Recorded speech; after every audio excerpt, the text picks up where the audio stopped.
Hello everyone.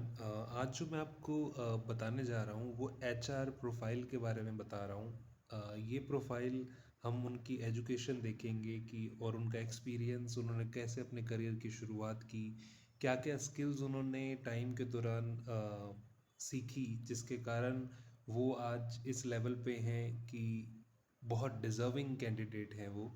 और इन्होंने ही मेरा ऑफ़र लेटर भी साइन किया था, बट अनफॉर्चुनेटली कभी मैं इनसे मिल नहीं पाया। मैम का नाम है नुसरत खलीफ़े, जो कि इस टाइम पे शायद ये लंदन में हैं। लेकिन शुरू करते हैं इनकी एजुकेशन से। तो आप देख रहे हैं कि इन्होंने डी वाई पाटिल कॉलेज से मुंबई में ही या फिर पुणे में है आई थिंक, जहाँ पे महाराष्ट्र में इन्होंने अपनी बीएससी इन केमिस्ट्री की 2001-3 के अंदर फर्स्ट क्लास में इन्होंने पास की।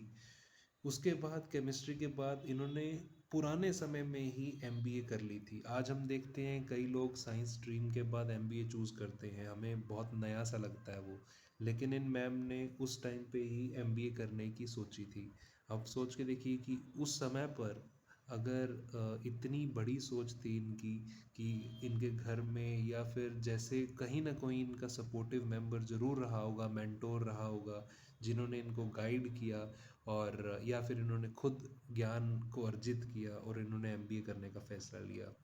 उसके बाद देखिए किस्मत ने कहाँ मोड़ लिया, ये एलएलबी करती हैं डी वाई पाटिल विद्यापीठ से। अब आप सोच रहे होंगे कि एमबीए करने वाले को या फिर केमिस्ट्री करने वाले को क्या ही ज़रूरत थी एलएलबी करने की, क्योंकि एमबीए के अंदर आपको एक डोमेन चूज़ करना होता है। आप फाइनेंस में जाना चाहते हैं, मार्केटिंग या एचआर में। तो अब जब आप एचआर में 2004 से 2006 में किया, तो उसके बाद 2 साल का गैप आया, मैडम ने पढ़ाई नहीं की। लोग कहते हैं कि बीच में गैप आ जाए तो फिर पढ़ाई कंटिन्यू नहीं होती। आप देखिए, पहले भी उन्होंने ऐसे किया था जब बैचलर्स थी, तो 2003 के बाद उन्होंने 2004 में शुरू किया, चलो वो तो कंटिन्यू हो गया। लेकिन उसके बाद 2 साल के गैप के बाद मैम ने एलएलबी करने की सोची। क्यों? क्योंकि उन्हें महसूस हुआ कि आज मेरे पास, मैं एज ए एचआर, क्योंकि साथ साथ में जॉब भी कर रही थी। आप अगर इनका प्रोफाइल देखेंगे, ऊपर मैं आपको दिखाऊंगा, तो ये साथ साथ में डब्ल्यूएनएस के अंदर जॉब भी चल रही थी और पढ़ाई भी चल रही थी। इसके बारे में हम पढ़ेंगे अभी। तो जब इन्होंने यहाँ पे एलएलबी लॉ कर लिया, लॉ ज्ञान अर्जित कर लिया, रूल्स पढ़ लिए, फिर भी इन्होंने 2010 के बाद, यानी कि 9 साल के बाद 2019 में इन्होंने पीएचडी दोबारा पढ़ाई शुरू करने की फिर से ठानी। तो यानी कि पढ़ाई आपकी ऐसी चीज़ है जो कि फ्यूल के तौर पे काम करती है। अब आपने फिक्स्ड एसेट तो बना ली, आपके पास गाड़ी तो आ गई, लेकिन उस गाड़ी को चलाते रहने के लिए उसमें पेट्रोल भी तो डालना ज़रूरी है। तो उसी तरह से आपका जो नॉलेज है, वो ज्ञान आपका तभी बढ़ता है जब आप नौकरी के साथ साथ कुछ ना कुछ सीखते हैं, कोई स्किल लेते हैं। ठीक है, स्किल वो बड़ी भी हो सकती है, छोटी भी हो सकती है। हमारे गाँवों में आपको रोटी बनानी आती है, आपको भैंस का दूध निकालना आता है, वो भी एक स्किल है। कोई स्किल छोटी बड़ी नहीं होती, आपको बहुत पता चलेगा जब आप कहीं भी बाहर जाएंगे। तो शुरू करते हैं उसके बाद इनकी करियर जर्नी पे। तो कहने का मतलब ये है कि अगर आप छोटे गांव से हैं तो अपनी सोच को सीमित मत रखिए। रोज़ाना जो घर में आप काम करते हैं उसके साथ साथ एडवांस टेक्नोलॉजी है या पढ़ाई का एक्चुअल प्रैक्टिकल यूज़ कहाँ पे है, उसके बारे में भी एक्सप्लोर करते रहिए। अब मैम ने जब अपना करियर स्टार्ट किया 2003 में ही कर लिया था। 2003 में आप देख पा रहे हैं यहाँ पे इनकी एजुकेशन जो शुरू हुई थी 2003 में ही शुरू हुई थी, यानी जब ये बैचलर्स कर रही थी उस समय इन्होंने साथ साथ में जॉब भी कर रहे थे। और पार्ट टाइम नहीं थी, ये फुल टाइम थी। वहाँ पे महाराष्ट्र में कॉलेजेस में क्या होता है कि आप इवनिंग कॉलेजेस ज्वाइन कर लेते हो, या फिर आप मॉर्निंग, क्योंकि मॉर्निंग में आप जॉब करोगे तो इवनिंग कॉलेज करोगे। तो आप इनके मेहनत और स्ट्रगल का अंदाज़ा वहाँ से लगा सकते हैं। तो इन्होंने 5 साल यहाँ पे इंटरनेशनल एमएनसी के अंदर काम किया।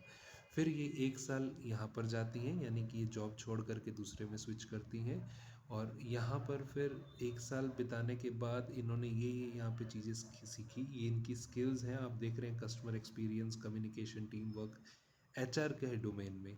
फिर उसके बाद इन्होंने मैनेजर के तौर पे ज्वाइन किया अगली कंपनी में 2010 के अंदर। ठीक है, अब आप सोच रहे हैं कि इसमें जब ये जॉब कर रही हैं, चेंज हो रही है, पढ़ाई चल रही है, तो बीच में शादी भी हुई होगी। बहुत सारे ऐसे इवेंट्स आते हैं। लेकिन शी वॉज अनस्टॉपेबल।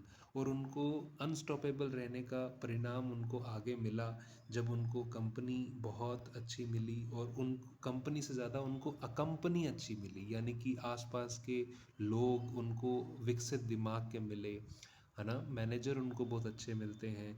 तो जब आपको एक वातावरण मिलता है ना वैसा, तो आप बहुत जल्दी ग्रो करते हैं। जब आप टॉक्सिक कल्चर से निकलते हैं तो, और लेकिन ऐसे कल्चर में जाते हैं जहाँ पे सभी लोग सपोर्टिव होते हैं।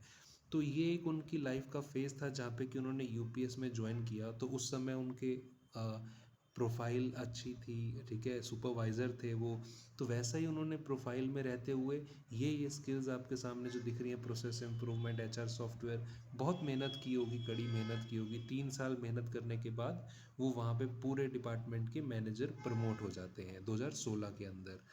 फिर उसके बाद आप चलते हैं आगे, देखते हैं तो इनको फिर और मैनेजर पार्टनर बना दिया जाता है।